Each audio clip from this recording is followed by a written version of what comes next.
आमच्या घराशेजारी एक आंब्याचं झाड आहे, त्याच्या शेजारी एक गुलाब आहे. जणू ह्या दोघांच्या मध्ये स्पर्धा लागली की काय. गुलाबाचं झाडानं कुठंपर्यंत फुलं नेलीत बघा. हे बघा पूर्णपणे आंब्याच्या शेंड्यात. हे बघा छाती तिथपर्यंत, इथपर्यंत फुलं आहे ते गुलाबाचं फुल. बघा दिसतंय का?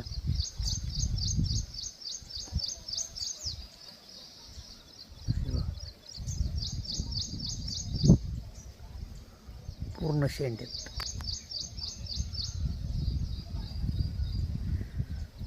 अशी स्पर्धा असेल तर सगळीच कशी फुलासारखी बहरतील ना. स्पर्धा ही चांगल्यासाठी हवी ना.